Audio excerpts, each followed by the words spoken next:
नमस्कार, मैं हूं दिव्या कोचर और आप देख रहे हैं हमारा खास शो दुनिया की खबर। सबसे पहले सुर्खियां। अमेरिकी विदेश मंत्री रूबियो बोले यूक्रेन को छोड़नी होगी जमीन। कहा जंग का समाधान चाहिए तो ये करना होगा। युद्ध विराम पर बातचीत के लिए पहुंचे सऊदी अरब। व्हाइट हाउस में बहस के बाद अमेरिका ने दिखाई सख्ती तो गिड़गिड़ाने लगे ज़ेलेंस्की। ट्रंप के दूत का दावा, लेटर लिखकर मांगी माफी। नेटो के पूर्व कमांडर का दावा, यूक्रेन के बाद जल्दी 3 और देशों पर हमला करेंगे। रूसी राष्ट्रपति व्लादिमीर पुतिन। मॉरिशस में पीएम मोदी का बिहारी गीत से स्वागत। प्रवासी भारतीयों से मिले पीएम। मॉरिशस के राष्ट्रीय समारोह में बनेंगे चीफ गेस्ट। अमेरिकी नेशनल इंटेलिजेंस यानी खुफिया विभाग की डायरेक्टर तुलसी गबार्ड आएंगी भारत। इंडो पैसिफिक दौरे पर हुई रवाना। नॉर्थ कोरिया बना रहा है परमाणु पनडुब्बी। साउथ कोरिया और अमेरिका के लिए खतरा। एक्सपर्ट बोले रूस ने मदद की। भारतीय मूल की अमेरिकी छात्रा डोमिनिकन देश से गायब। समुद्र में डूबने की आशंका। पीटर्सबर्ग यूनिवर्सिटी से पढ़ाई कर रही थी ग्रेजुएशन। जर्मनी में कर्मचारियों की हड़ताल से प्रभावित हुए 5 लाख यात्री। 2 दिन में 13 एयरपोर्ट पर 3400 उड़ानें रद्द। 25 लाख वर्कर्स ने दी सैलरी बढ़ाने की मांग। और अब आज की खास खबर। क्या रूसी राष्ट्रपति व्लादिमीर पुतिन यूक्रेन को तबाह करने के बाद यूरोप में विनाशकारी हमला करने से पहले बस सही समय इंतजार कर रहे हैं? रूस और यूक्रेन के बीच जारी जंग के खत्म होने के आसार फिलहाल नजर नहीं आ रहे हैं। जंग की आग की ओर बढ़ने के आसार जरूर लग रहे हैं। एक रिपोर्ट के इस खुलासे से पूरे यूरोप में हड़कंप मच गया है कि राष्ट्रपति पुतिन यूक्रेन के खात्मे के बाद रूस का विस्तार करने के अपने कदम को आगे बढ़ा सकते हैं। अब हालात ऐसे हो गए हैं कि यूरोपीय देश इमरजेंसी मीटिंग कर रहे हैं। यूरोपीय देश मीटिंग के जरिए रूस के मंसूबे को रोकने के लिए तैयारी में लगे हुए हैं। यूरोप में खतरा इतना बढ़ गया है कि अगर नेटो और रूस में टकराव होता है तो क्षेत्र में परमाणु युद्ध शुरू होने का खतरा है। उधर नए अमेरिकी राष्ट्रपति डोनाल्ड ट्रंप के करीबी सहयोगियों ने अमेरिका से नेटो छोड़ने और इसके परिणाम स्वरूप यूरोप को रूसी सेना की ताकत का सामना करने के लिए अकेले छोड़ने की मांग की है। ऐसे में कमजोर देशों पर रूसी खतरा बना हुआ है, जहां अंदेशा है कि पुतिन इन देशों में अपनी सेना को तैनात कर सकते हैं। ये दावा ब्रिटिश सेना के पूर्व टॉप जनरल सर रिचर्ड शिरफ ने किया है। सर रिचर्ड शिरफ यूरोप में नेटो के डेप्यूटी सुप्रीम एसोसिएट कमांडर के तौर पर भी काम कर चुके हैं। उनका मानना है कि अगर प्रभावी उपाय नहीं किए गए तो रूसी सेना अगले कुछ सालों में कम से कम 3 और यूरोपीय देशों पर हमला करेगी। यूक्रेन का साथ छोड़ने के लिए ट्रंप की आलोचना करते हुए सर रिचर्ड शिरफ ने यूके के एक समाचार आउटलेट को दिए इंटरव्यू में कहा कि अमेरिकी राष्ट्रपति ने सैन्य गठबंधन को घातक झटका दिया है। उन्होंने ये भी दावा किया है कि यूक्रेन को हथियारों की आपूर्ति रोकने और खुफिया जानकारी साझा करने से रोकने के ट्रंप के फैसले पुतिन के कमांडरों को कीव और आखिरकार यूरोपीय देशों के खिलाफ पूरी ताकत से आगे बढ़ने का साफ संकेत है। जनरल शिरफ ने दावा किया है कि एक बार यूक्रेन का पतन होने के बाद पुतिन की नजर 3 देशों यानी मोल्दोवा, जॉर्जिया और रोमानिया पर होगी, जहां वो अपने वफादारों को सत्ता पर कब्जा करने के लिए चुनाव में हेरफेर करने की कोशिश करेंगे।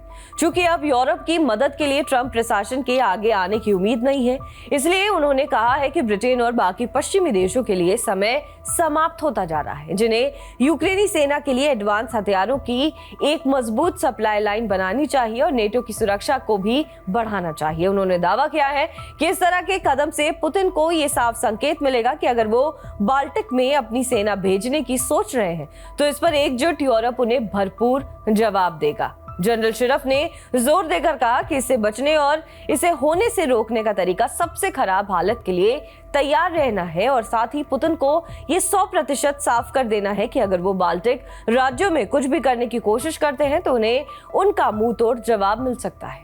लेकिन यूरोप ऐसा तब तक नहीं कर सकता जब तक इसकी पूरी तैयारी ना कर ली जाए।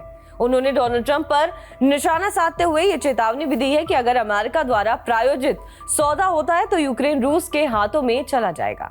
इससे पुतिन को जीत की घोषणा करने और अपने आर्म्ड फोर्सेस को भी संगठित करने और पुनर्निर्माण करने का मौका मिलता है और फिर जब वो ऐसा कर लेंगे तो वो यूक्रेन को खत्म कर देंगे। जनरल शरफ ने दावा किया है कि रूस द्वारा यूक्रेन पर जीत हासिल करने के बाद प्रलय का दिन आ जाएगा और पुतिन बाल्टिक देशों पर विनाशकारी हमला करेंगे। उन्होंने दावा किया है कि ये देश यूक्रेनी शहर मारियोपोल की तरह ही बर्बाद हो जाएगा। ये बच्चों के निर्वासन, महिलाओं के बलात्कार और नागरिकों के नरसंहार जैसा लगता है। जब रूस हमला करता है तो यही होता है, पहले मिसाइलें होंगी, फिर काम होगा। पूर्व अमेरिकी सेना के शीर्ष जनरल बेन हॉजेस ने भी इसी तरह की भविष्यवाणी की थी। उन्होंने घोषणा की थी कि रूसी मिसाइलें हवाई अड्डों और बंदरगाहों को निशाना बनाएंगी। नेटो के पूर्वी भाग में फिनलैंड से लेकर पोलैंड और रोमानिया तक जो तेजी से मजबूती के लिए अहम है, इन्हें या तो काइनेटिक हमलों या साइबर हमलों से निशाना बनाया जाएगा। जनरल हॉजेस के अनुमान से सहमति जताते हुए सर शरफ ने कहा कि यूरोपीय अर्थव्यवस्था रूस की अर्थव्यवस्था से 100 गुना बड़ी है, लेकिन अगर ट्रंप प्रशासन नेटो से बाहर निकलता है तो अमेरिकी सैन्य क्षमताएं कम हो जाएंगी। उन्होंने कहा कि यूरोप रूस का मुकाबला कर सकता है, लेकिन इसमें समय लगेगा। कोशिश करनी होगी, नेतृत्व करना होगा और बलिदान भी देना होगा। और अब आपको ले चलते हैं जर्मनी, फ्रैंकफर्ट और म्यूनिख समेत जर्मनी के 13 प्रमुख हवाई अड्डों पर कर्मचारियों की हड़ताल के चलते 5 लाख से ज्यादा यात्रियों को भारी परेशानियों का सामना करना पड़ा है। वर्डी ट्रेड यूनियन द्वारा आयोजित इस राष्ट्रव्यापी हड़ताल की वजह से जर्मनी का विमानन नेटवर्क तकरीबन ठप हो गया, जिससे हजारों उड़ानें रद्द करनी पड़ी। तो श्रमिक समूहों और हवाई अड्डा संचालकों के बीच तनाव बढ़ गया। जर्मन समाचार एजेंसी डीपीए ने हवाई अड्डे के ट्रैफिक मैनेजमेंट का हवाला देते हुए बताया कि जर्मनी के सबसे व्यस्त विमानन हब फ्रैंकफर्ट हवाई अड्डे पर इसका प्रभाव काफी गंभीर था, जहां 94% उड़ानें रोक दी गई। 1116 में से 1054 निर्धारित संचालन रद्द कर दिए गए। एसोसिएटेड प्रेस की एक रिपोर्ट के मुताबिक बर्लिन हवाई अड्डे ने अपनी सभी नियमित उड़ानें रद्द कर दी हैं, जबकि हैम्बर्ग और म्यूनिख जैसे प्रमुख केंद्रों को अपनी सेवाओं में भारी कटौती या पूरी तरह से निलंबन करने के लिए मजबूत होना पड़ा। जर्मनी के सभी एयरपोर्ट्स के कर्मचारियों ने एक दिन की हड़ताल बुलाई। इसकी वजह से पूरे देश की हवाई यात्रा ठप हो गई। खबर है कि इस हड़ताल से पूरे जर्मनी में 13 प्रमुख हवाई अड्डों पर 3400 उड़ानें रद्द की गई और 5 लाख से ज्यादा यात्री प्रभावित हुए। दरअसल देश की 25 लाख सरकारी कर्मचारियों वाली वर्डी यूनियन ने सैलरी बढ़ाने की मांग को लेकर इस हड़ताल का ऐलान किया था। जर्मनी के समय के मुताबिक ये हड़ताल सोमवार से शुरू होनी थी, लेकिन इसे तय समय से एक दिन पहले रविवार को ही शुरू कर दिया गया।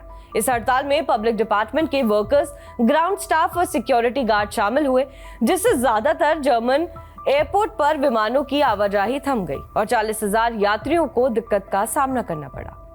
हैम्बर्ग एयरपोर्ट के टिकट काउंटर के सामने बड़ी तादाद में खड़े लोग दिखाई दिए। जर्मनी के सबसे बिजी एयरपोर्ट्स में से एक फ्रैंकफर्ट में राइनमैन एयरपोर्ट पर यात्रियों की लंबी लंबी कतारें लगी हुई हैं। डेसेल्डोर्फ एयरपोर्ट पर उड़ानें कैंसिल होने की वजह से यात्री टेक ऑफ टर्मिनल पर ही सो गए। हैम्बर्ग एयरपोर्ट पर रविवार को 280 में से सिर्फ 10 उड़ान ही तय समय पर चल पाई हैं। कई सर्विस डेस्क खाली पड़े हैं। देश की राजधानी बर्लिन के एयरपोर्ट ने भी रेगुलर टेक ऑफ और लैंडिंग कैंसिल कर दी है। दरअसल जर्मनी की वर्कर्स यूनियन एयरपोर्ट के कर्मचारियों के लिए सैलरी में 8% बढ़ोतरी या फिर कम से कम 34,000 रुपए सैलरी हर महीने बढ़ाने की मांग कर रहे हैं। पिछले कई महीनों से वर्कर्स यूनियन कर्मचारियों के लिए एक नए समझौते पर बात कर रही थी। इस समझौते के तहत मांग की जा रही थी कि कॉर्पोरेट वर्कर्स की सेहत और सुरक्षा व्यवस्था में सुधार किया जाए, ज्यादा छुट्टियां दी जाए, सालाना बोनस में 50% की बढ़ोतरी की जाए, कर्मचारियों के रेगुलर और जरूरी मेडिकल टेस्ट के लिए डॉक्टर चुनने की आजादी दी जाए। हैम्बर्ग एयरपोर्ट की प्रवक्ता केट्जा ब्रोम ने कहा कि ट्रेड यूनियन का बर्ताव बेईमानी भरा है। सोमवार को एयरपोर्ट से उड़ान भरने वाली 143 फ्लाइट्स को कैंसिल कर दिया गया। बिना किसी सूचना के ये हड़ताल शुरू की गई। उन्होंने कहा कि इस समय देश में छुट्टियों का मौसम चल रहा है, जिससे लोगों को भारी दिक्कत का सामना करना पड़ा। ब्रोम ने आगे कहा कि रविवार का विरोध प्रदर्शन उन हजारों पैसेंजर्स को परेशान करने वाला है जिनका इस पूरे मामले से कोई लेना देना नहीं है। वहीं वर्डी यूनियन के प्रवक्ता ने कहा कि हम ये मानते हैं कि इस हड़ताल से काफी लोग प्रभावित होंगे, लेकिन सरकार से बेहतर ऑफर पाने के लिए हमें मजबूरन से परेशानी खड़ी करनी पड़ी। बहरहाल हमारे इस खास शो पर अपनी राय हमें जरूर बताइएगा। बाकी देश और दुनिया की तमाम बड़ी खबरों के लिए आप देखते रहें TV9 डिजिटल। धन्यवाद।